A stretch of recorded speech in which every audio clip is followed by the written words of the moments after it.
What kind of kid were you in school and everything? Oh, I was like the class clown. Like I would constantly get in trouble, kicked out just for like cracking jokes and shit like that. Like I would get in trouble more than anybody. Even the kids who were actual bad kids, because, you know, you can't have some kid in there disrupting class and shit. You know, I understand now that I'm older and as an adult, but as a kid, I was like, man, why the do they like hate me? Why are they picking on me and shit? But I realized, you know, you can't have somebody who's disrupting the learning and shit. So yeah, it is weird too, because it's like you get older and then for the most part you're capable, or you're allowed to like be loud, you're allowed to be funny, you're allowed to talk, like, or at least if you could go out of your way to end up in a way of life in which that's not looked down upon. But when I think about that, like that was the primary thing I was getting in trouble for in school too. It was like talking and joking around during class. Hell yeah. But okay, so what was high school like, or as you get a little bit older? High school was fun, man. I didn't do shit. I didn't do any of my classwork, nothing. I was hanging out with this, smoking weed, just doing a bunch of shit that I shouldn't have been doing. How'd you guys become friends? We met through a mutual friend, from my friend Matthew. I started hanging out with him, and he's one of those people who just hung out with any and everybody. So yeah, I was hanging out. I met him through Matthew, and then we just started hanging out. So yeah, that's how I met him. What do you guys relate over? Yeah, what was y'all dynamic? You look very different, but I'm guessing your personalities What did we relate over? Well, Matthew was one crazy mother, because he's like 2 years older than us. So at the time we're 16, he's 18. He's got his own car, he's got his own apartment. So what he would do is he would pick us up and then just take everybody over to his apartment and leave us stranded for days. Really? Like he would be like, yo man, I'm gonna go pick up my girlfriend real quick, and he'd be gone for days. Keep in mind, this is school days. Like we have school the next day type shit, and my mom's calling me like, where the are you at? And I stay in the town I live in is called Davenport, and it's on the border of Iowa and Illinois. So you go across the bridge and you're in Moline, Illinois. So I'd hang out over in Moline, which is where he's from, and I would be like, I'm in Moline. She's like, what the f-? You're in a whole different state. Get home now. I'm like, well, I don't have a way to get home. Well, you found your way there, you got to get back. I'm like, well, shit, man. Like, all right, I'll get back eventually. So yeah, man, I would just spend days stranded with this motherfucker. We had a friend named David who would fight everybody over the food and shit. Like it was some real Lord of the Flies, Children of the Corn shit, bro. I always compare things to Lord of the Flies, and I feel like a lot of times people don't know what I'm referencing. Yeah, bunch of boys stranded together just having to figure shit out. That shit was real treacherous, bro. Like we had to fight over food, all types of shit, man. Damn. Did you graduate high school? No, I did not. I didn't go to my senior year. I didn't have enough credits to graduate anyway. But yeah, I think the only classes that I was passing was music and theater performance.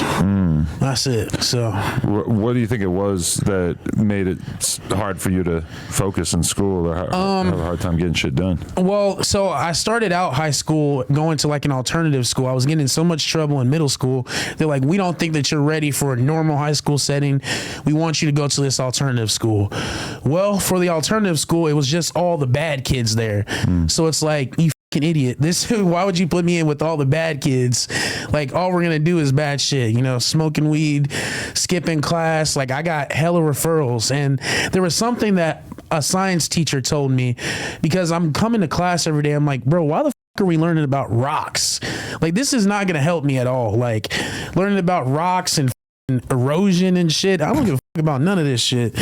And she's like, you're right, you're never gonna use it. I said, I'm never gonna use this in my real life. Why do I need to learn this?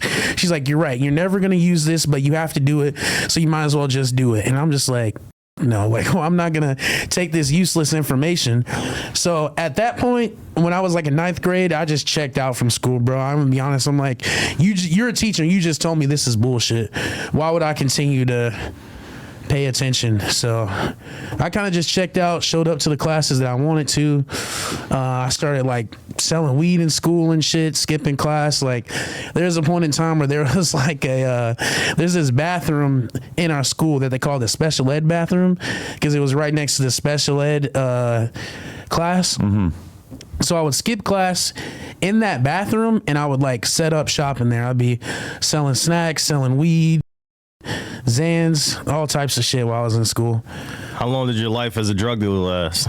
Very short, because niggas are like, bro, there was this one nigga who, so at the time, grams were like 15 back then, but if you can get it for 10, then like it was a good deal. So I hit this nigga up, or this nigga hit me up, and he's like, yo, can I get the gram for 10? And I'm like, nah, bro, it's gotta be 15.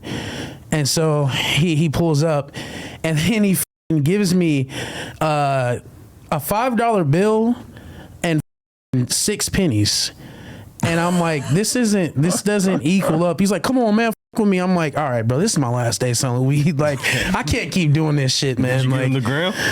No, bro, I didn't. I'm just like, bro, on, man. Like, this is some bullshit. That's one thing I've heard from a lot of people who like sell weed and shit, is that you really can't. It was very short, bro. It was probably like 4 months. You can't like, around too much with the discounts, though. Yeah, you're gonna get yourself in a lot of trouble that way. Nah, but there was a point in time in my life where I was just doing a bunch of hothead, treacherous shit in the streets, and I just realized that that's not who I am. Were you always consumed with rap music, or? Yeah. Like my first album when I was like 8 years old on a Lil Tyke CD player was the Carter 3 by Lil Wayne. Oh, nice. And I was listening to that shit every fucking day, all day. So. And do you feel like that turned you out? Did it get you like fully excited about rap, or was it something else? No, it was that. It was definitely the Lil Wayne Carter 3 album. Around that time, I was also listening to like Eminem and T-Pain. Who else? Kanye West. Other people I listened to growing up was like Future. But like the artists who really made me want to start rapping when I was like in high school, I'd say it was probably like Lil Bibby and G Herbo. Really? Yeah, when I started listening to them around like 2015, 2016, that made me want to like start rapping. I didn't start making music at that time, but that shit made me want to like start like writing freestyles and shit, and like freestyling at school and shit like that. That's interesting, because normally when people say they're early Chicago drill rapper faves, they usually go straight to Chief Keef and Lil Reese and them. But what was it about Bibby and Herbo?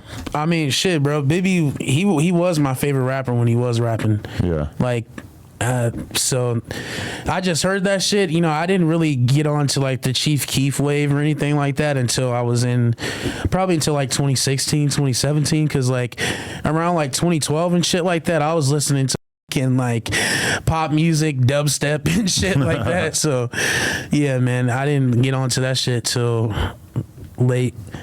If you want to get girls, dubstep's not a bad direction to go in. Girls still listen to dubstep? Pretty sure, yeah. Shit, man, we might have to have some hoes at the crib and some dubstep. And they'll have whole like fan accounts on Instagram that'll sometimes get recommended to me that are just videos of girls doing crazy dance routines like in the crowd at festivals and shit like that. And some of those chicks are like outlandishly hot.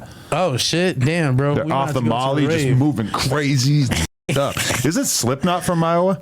Yeah. That would have been a way different trajectory if you had just started like a Slipknot style metal band. Yeah, that shit would have been crazy, man. We could have did that shit. We could still do it. So wait, okay, why'd you choose to get out the streets? It just wasn't for you? It wasn't. I realized that I'm a nice guy, bro. You know what I'm saying? Like, doing shit to people that I didn't want to do. I was just like, one day I woke up and like, this isn't me. This isn't who I am. You know what I'm saying? I just realized that early before it got too deep, and I changed my life around at that moment. I got a job and I was working for a while until I quit that shit to start doing music. So. Where are you working during that time? Oh man, I hate that job, bro. It's this place called I think it's called like APAC, and it's telemarketing place. I did a little bit of that too. Yeah, bro, that shit was ass, bro.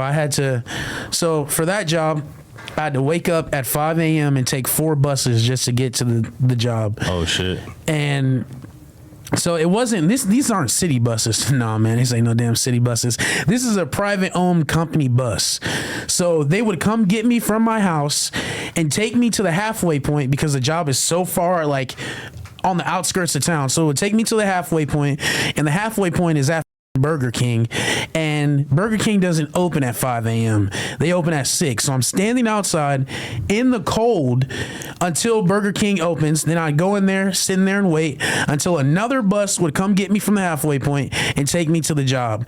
And then once I'm done with the job, a bus would come get me from Burger King, come get me from my job, and then take me to Burger King, which is the halfway point. And then from Burger King, they would take me home.